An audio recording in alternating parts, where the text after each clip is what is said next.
مدد سے تحقیقات کی جائیں گی اور کی جا رہی ہیں، اور یہ دوسرا دھماکہ ہے بھارت میں 8 سالوں میں اسرائیلی سفارت خانے کے قریب، یہ دوسرا دھماکہ ہے۔ پہلا فروری 2012 میں ہوا تھا اور وہ اسی طرح کا تھا۔ اب میں نے آپ کو بتایا کہ مودی سرکار ہر صورت میں چاہ رہے ہیں کہ یہ کوئی ایسا سین بن جائے کہ دنیا اس کی طرف راغب ہو جائے اور ان کی مدد کو پہنچے، اور اسرائیل بھی اور امریکہ بھی، یہ سارے کے سارے آ جائیں اور یہ سارا ملبہ چائنا اور پاکستان پہ ڈالا جائے۔ اب یہ کریکر، اب یہ اس طرح کے دھماکے جو ہوتے ہیں نا، یہ خود ہی ایجنسیاں کرواتی ہیں۔ یہ را کا کام ہو سکتا ہے، یہ انٹیلیجنس بیورو انڈیا کی جو ہے ان کا کام ہے، یہ اسی طرح کا ہے، کیونکہ جو اگر کسی نے کسی سفارت خانے کو نشانہ بنانا ہے تو پھر اس کے لیے بہت بڑی منصوبہ بندی کرتا ہے۔ ہم نے دیکھا افغانستان میں ہوا اس طرح کے واقعات، پاکستان میں ہوئے، اور آپ کے بغداد میں ہوئے، عراق میں، پھر سعودی عرب میں بھی اس طرح کا واقعہ ہو چکا ہے۔ تو جب اس طرح کے یہ پاکستان چائنی قونصلیٹ خانے پہ ہوا، تو جب اس طرح کے کام ہوتے ہیں، پاکستان میں ڈنمارک کا آئی تھنک سفارت خانہ تھا، اس کو اڑایا گیا تھا۔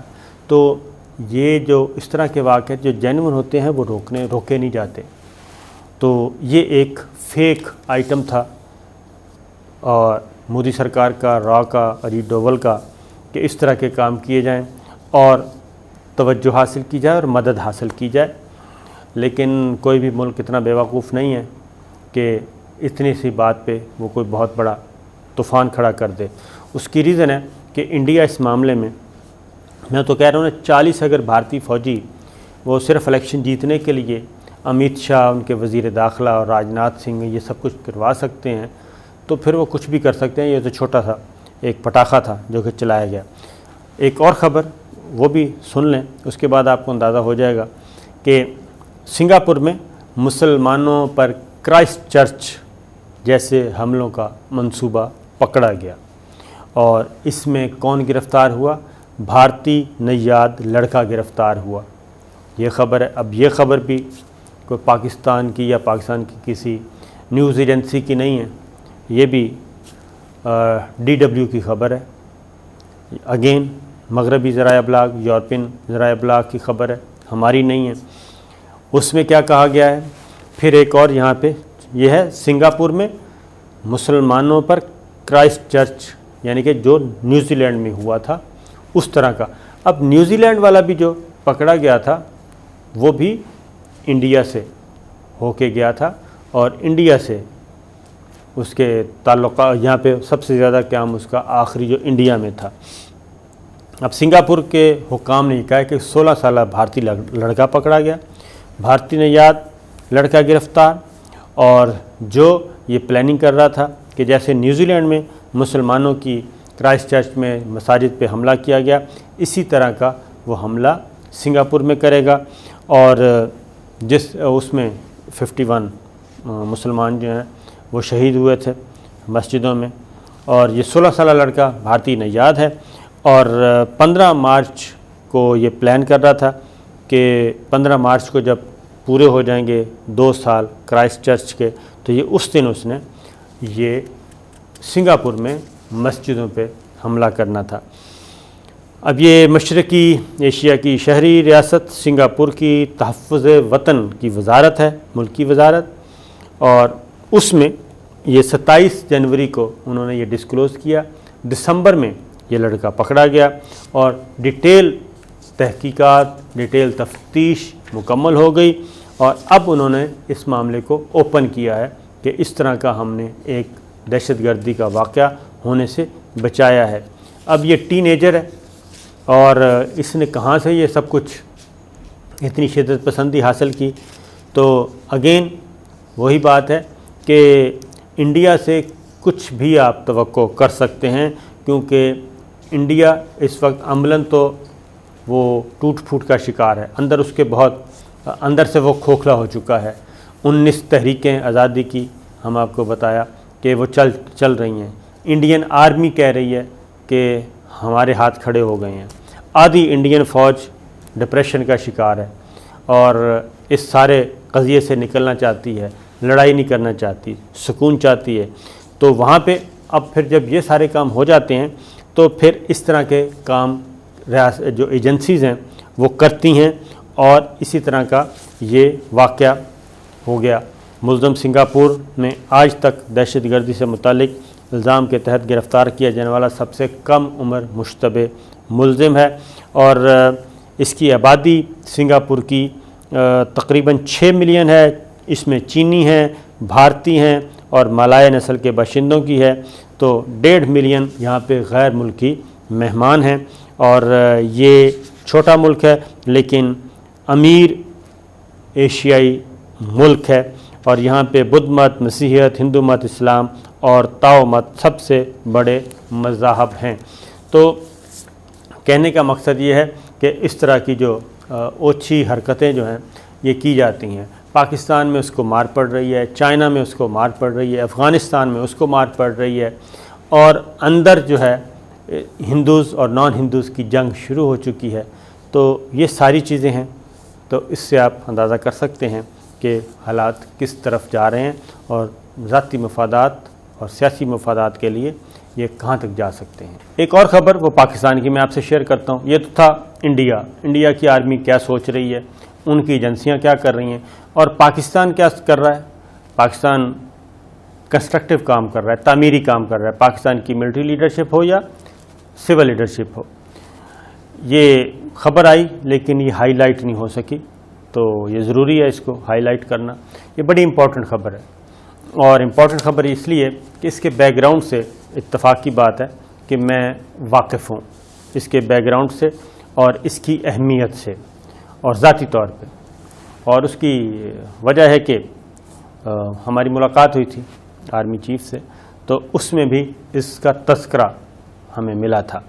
تو یہ ہے آرمی چیف گئے ہیں قطر, اور وہاں پہ ان کی ملاقات ہوئی قطر کے امیر شیخ تمیم بن حماد الثانی سے, اور یہ انتہائی امپورٹنٹ وزٹ تھا. اور یہ قطر کا جو وزٹ ہے یہ کافی عرصے سے رکا ہوا تھا اور پائپ لائن میں تھا, اور یہ ڈیو ٹو کرونا اور ادر سچویشن کی وجہ سے ذرا اس پہ بریک لگی ہوئی تھی, اور اب یہ وزٹ ہو گیا ہے. قطر, آپ کو معلوم ہے کہ قطر ترکی کے بہت قریب ہے, اور اپنا جو اس کا ہے فوجی انحصار, دفاعی انحصار, وہ ترکی پہ بہت زیادہ ہے. اور سعودی عرب اور UAE اور مصر, ان کے ساتھ اس کے اختلافات تھے. تقریباً 2.5-3 سال کے قطع کلامی اور قطع تعلقی کے بعد اب بحال ہوئے ہیں. اور قطر ایران کے بھی قریب ہے, ترکی کے بھی قریب ہے, اور یہ پاکستان کے بھی قریب ہے. اور پاکستان کا LNG کا جو معاہدہ ہے وہ بھی ہے. ہماری جو گیس کی توانائی کی ضروریات پوری ہوتی ہیں. لیکن اور پھر افغان مذاکرات جتنے بھی ہوئے وہ دوحہ میں ہوئے, اس سے بھی اندازہ کر لیں. پھر قطر امریکہ کا بھی اتحادی ہے, وہاں پہ ترکی کا بھی فوجی اڈہ ہے اور امریکہ کا بھی فوجی اڈہ وہاں پہ موجود ہے. تو قطر امپورٹنٹ ملک ہے کہنے کا. پھر قطری خط تو آپ نے دیکھا ہی ہوگا, وہ ایک نواز شریف صاحب اینڈ کمپنی وہ ہے. تو خیر کہنے کی بات یہ ہے کہ قطر اور پاکستان بہت زیادہ ایک دوسرے کے قریب آ چکے ہیں. اس کی ریزن ہے کہ جیسے ہی سعودی عرب نے اور UAE نے ان سب نے پابندیاں لگائیں, سفری پابندیاں, زمینی فضائی راستے, بحری راستے, سب کے سب بند کر دیے, تو جتنی بھی غذائی ضروریات تھیں وہ قطر کی پاکستان نے پوری کی تھی اس دوران. اور اس دوران اسی لیے پاکستان اور قطر کے تعلقات بہت ہی اچھے ہو گئے. تو اب یہ army chief general Qamar Javed Bajwa نے سرکاری دورہ کیا اور احمد بن محمد ملٹری کالج میں پاسنگ آؤٹ پریڈ کا مشاہدہ بھی کیا اور پاس آؤٹ ہونے والے کیڈٹس کے تربیتی معیار کی تعریف بھی کی. تو اس سے آپ اندازہ کر سکتے ہیں کہ قطر اور پاکستان کے فوجی اور دفاعی تعلقات کس نوعیت کے ہیں، اور JF-17 طیاروں کی خریداری میں بھی ان کی دلچسپی ہے، اور ملاقات میں باہمی دلچسپی، دفاع اور سیکورٹی تعاون کے امور پر تبادلہ خیال کیا گیا، اور جیو پولیٹیکل اور علاقائی صورتحال پہ بات کی گئی۔ تو یہ سچویشن ہے۔ اب ایک اور بات بھی بتا دوں، کیونکہ یہ خبریں اس طرح کی ہوتی ہیں کہ کافی محتاط ہو کے رپورٹ کرنا پڑتا ہے، اور بہرحال رسپانسبلٹی بھی ہے اور توازن بھی رکھنا ہوتا ہے۔ تو صرف اتنا میں کہہ سکتا ہوں کہ یہ جو خبر ہے اس میں کافی کچھ چھپا ہوا ہے پاکستان اور قطر کے مستقبل کے بارے میں، اور اس میں ایک اور بڑی خبر بھی کچھ اور دنوں میں اس ملاقات کے نتیجے میں ایک اور بڑی خبر ہے، وہ بھی ہم آپ کو دیں گے، ذرا میچور ہو جائے، اچھی ہے پاکستان کے عوام کے لیے، وہ خوشخبری لے کے آئے گی۔